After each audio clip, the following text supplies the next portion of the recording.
A Soldier's Diary, 1893 to 1918.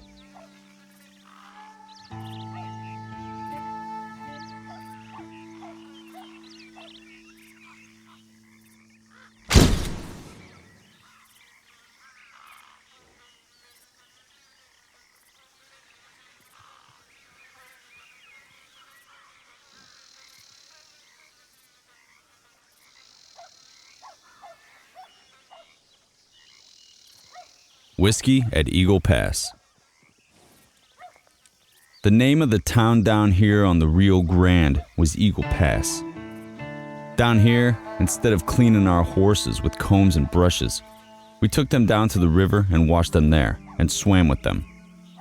The girls at Eagle Pass were a different bunch from the Brackettville girls.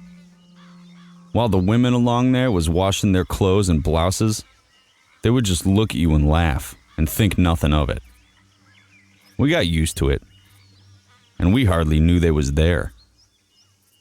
They were a pretty decent bunch of women. If they went swimming, they wore some clothes, like an old dress. Not like the other girls. Boys, did we miss those Brackettville girls. We was down here about 10 months. Our duties at Eagle Pass was to guard at the border between Mexico and the States. But most of the time, all we did was shoot wild boars. That is, when we could see. Most of our work was to keep an eye on these fellows. The Mexicans were slipping and sneaking over the border in small boats. They were selling dope and silk. Silk and dope was awful cheap in old Mexico. And so was silk handkerchiefs. We used to buy them, all embroidered. You could buy 2 silk hankies for $1. We also get good ponies and mezcal from the Mexican cowboys. I did not bother with the dope. That stuff could mess up your head in a minute. Strange stuff. We were drinking mezcal. That is all we needed to mess up our heads. Mezcal was made from cactus and was like drinking liquid lightning. But I liked it. And a class all by itself was whiskey sold to the Indians. To make this stuff, you would take 1 barrel of water, 2 gallons of raw alcohol, 2 ounces of strychnine, 5 bars of soap to give it bubbles, half a pound of red peppers to give it some kick. Whiskey was called firewater by the Indians, because a little bit of whiskey was thrown on the flame to see it could catch fire and flame up. If it flamed up from the alcohol, the Indians knew they were getting some kind of whiskey and not flavored water. The stuff we drank, mezcal and whiskey, had many different names. Red Dynamite, guaranteed to blow your head off. Joy Juice, a single drink would be tempted to steal his own clothes. 2 would make him bite his own ears off. And 3 would instill a desire to save his drowning mother-in-law. Block and tackle, this would make you walk a block and tackle anything. There was also Widowmaker, Wolf Whiskey, Pine Top, Stump Puller, Gut Warmer, and Neck Oil. Red Eye, Scamper Juice, Nose Paint, Tonsil Varnish, Tornado Juice, Stagger Soup, Kickapoo Jubilee Juice, Fool Water, and Snake Bite Medicine. After taking a drink, a person was said to get drunked up, pickled, or blossom-nosed, or stuck with bottle fever.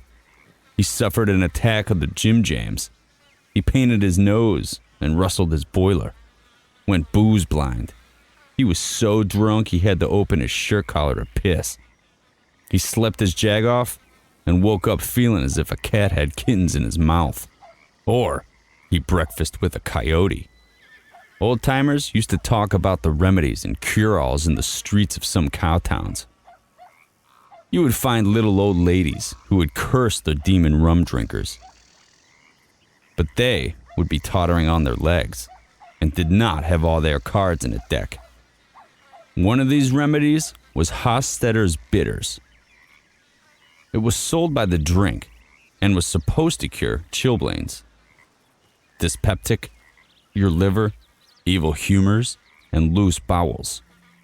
The Hostetter's Bitters was double distilled whiskey flavored with honey.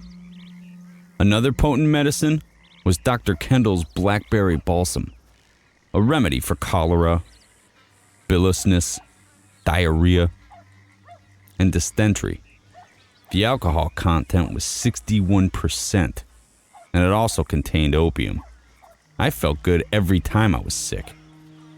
Other cure-alls were also high in the alcohol content, such as ague bitters, the Colonel's prickly ash bitters, Dr. King's new discovery for consumption, Indian Sachem's electric health restorer, Indian snake oil, Dr. Miles' heart cure, Mrs. Winslow's soothing syrup, and many others.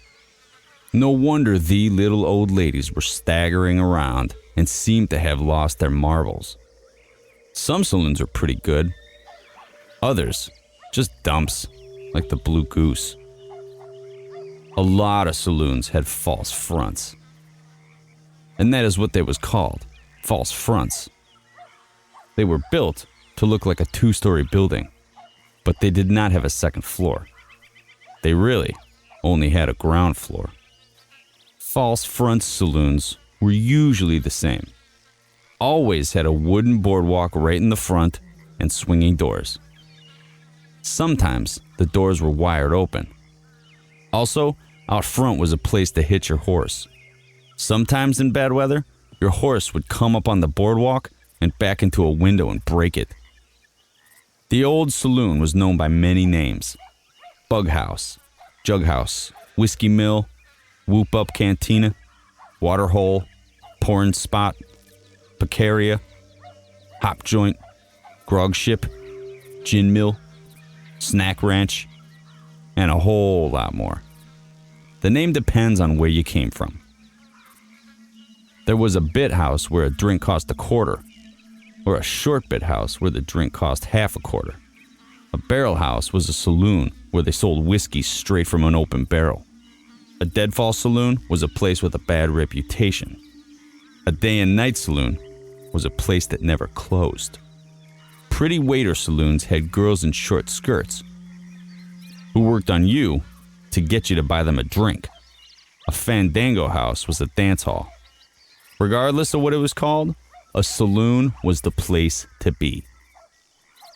There was one type of man not included in the general saloon patron. The soldiers from a nearby fort was not welcome. There were 3 reasons for this. Rightly or wrongly, the cowpunchers suspected the soldier of infecting the local parlor house girl with the clap, or worse. 2, the cowboy suffering from venereal disease generally did not blame the girl, but the soldier who had given it to her. The military was also resented because it policed the early West, and neither cowboy or man had any love for that sort of thing. Finally, the independent-minded Westerner despised any man who had to obey and stand at attention. Enough about saloons and drinking. I did enough in my day.